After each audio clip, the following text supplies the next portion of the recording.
appreciate them well.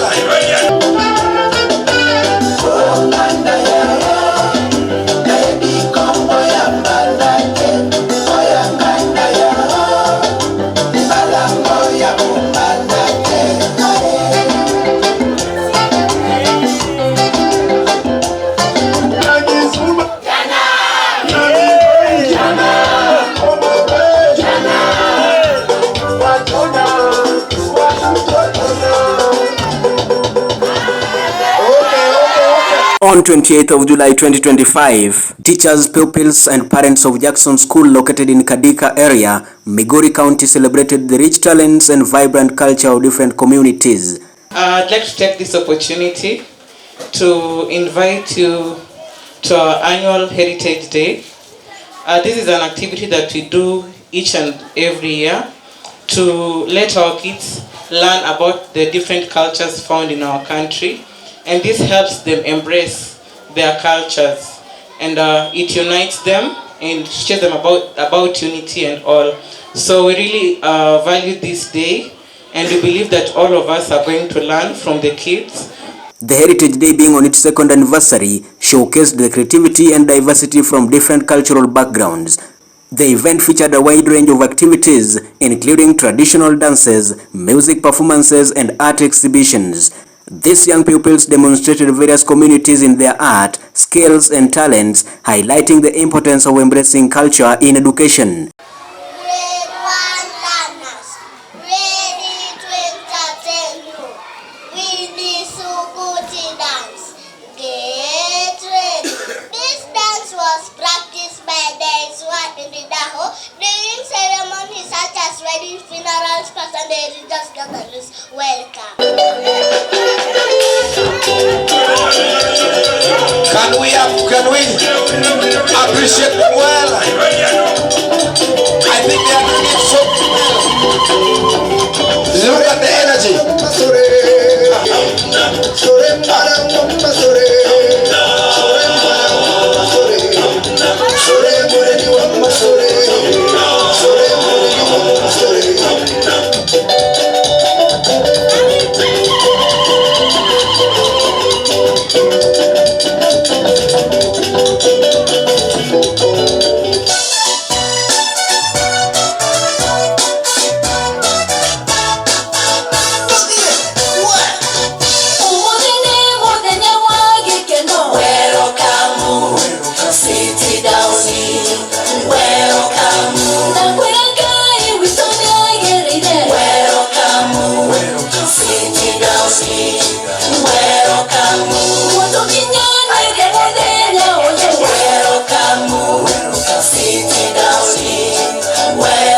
Students were excited to share various continental heritage with everyone in an event that promoted unity and understanding among students. The event provided an opportunity for pupils to develop their confidence and creativity. It was heartwarming to see students supporting and appreciating each other's talents. The highlight of the event was the diverse dance performances showcasing different styles and traditions. Teachers and parents even joined in, showing off their moves.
After the performances, the pupils received valuable feedback and hints on how to improve their dance skills for future events. This event truly embodies Jakson School's motto, raising role models as the pupils demonstrated excellence, creativity, and respect for one another. By shaking their shoulders, rolling their shoulders and shaking their waists. That should come out clearly. For the men, the movements are more energetic. They tried it, and together with their chest, the chest should also pop out as they dance. The Maasai dancers, equally, the women dance gracefully. And sorry, for the Luhya dancers, I've just seen it in Maasai dancing because they are similar. They dance in circular motions or in a linear manner. So you change the styles in circular motions and in linear patterns. You form the linear patterns. As we were seated there, I think I also have a narrative. Atingo wanga malo karango gode twere kama na yude konyro. Atingo wanga karango gode twere kama na yude konyro. Yes, that was the day. It was a D-Day in traditional African society, the hunting day. As you know, the Luo community, most of their economic activity originally was hunting, not even fishing. So it was a day after hunting. The king's son and the hunter's son were resting somewhere after going all through the day without the hunt.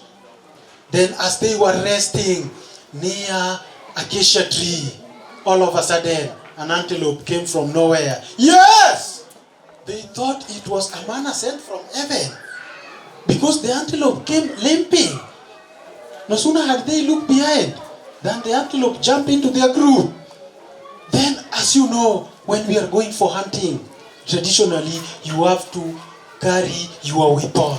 So the king's son carried the weapon, the so-called tongue, the one they use to kill the animals. So the hunter's son grabbed the king's tongue, the spear, and directed it towards the animals, the so-called antelope.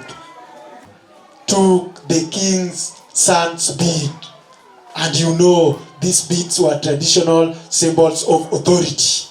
So as they were playing, the hunter's son swallowed the king's son's bead. The traditional councils of elders were called again to judge, because initially the only king's son had been sent to the jungle to look for the spear. So it was the time for now the judgment to be delivered on the hunter's son. Then the judgment was delivered. It was decided that because the hunter's son has swallowed the king's son's bead, and the bead of the symbol of authority in traditional African society, the boy was to be killed, so that the swallowed bead to be recovered, because the king was now living, the king's son was now living with the authority. So it was decided, a D-Day was set. The boy was supposed to be killed, and when he was laid on the table to be operated, and traditional African society, after operation you were to die. The traditional king's men were called to watch because the bead was to be recovered. But suddenly, before the hunter's son was killed, the king stood and said, "No! Wait first! I have decided to learn something. Ngwana, awara ngwana ni kingi.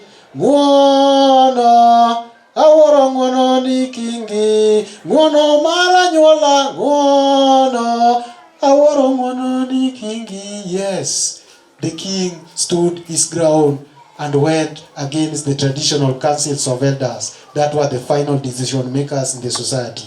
And he said, "No, let the son leave and let the sun stay. That is the end of my narrative. The organizers did an excellent job in bringing everyone together. This event was a testament to the school's commitment to nurturing well-rounded individuals. My name is Emma Ugola.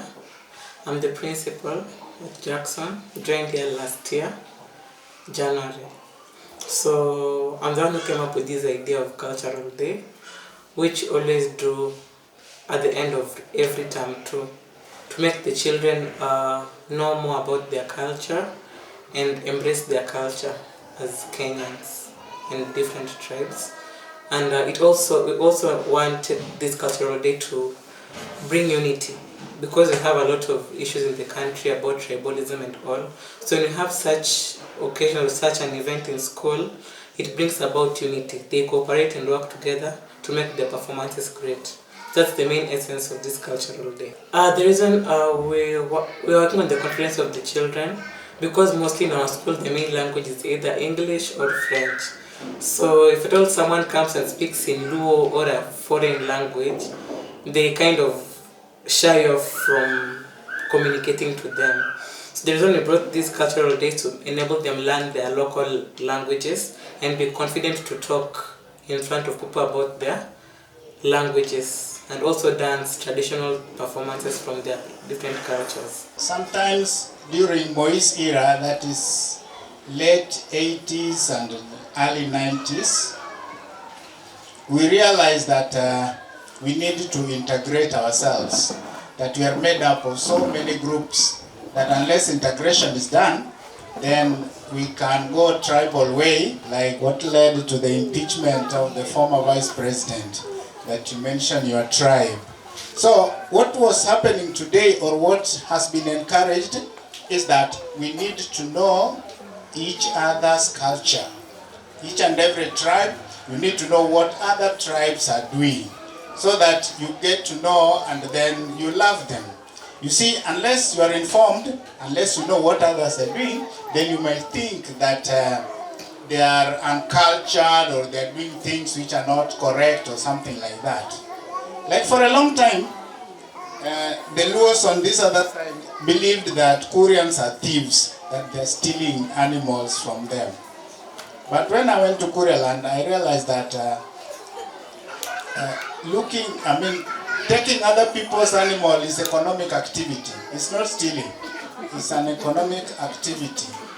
Raiding others for animals. So those guys are industrious. They are getting animals from this side for their own economic activity. So the cultural activities that we saw here is helping us to know that the Kikuyus are very good people. The Koreans are very good people. They've got a very good dance. You can copy and dance like them.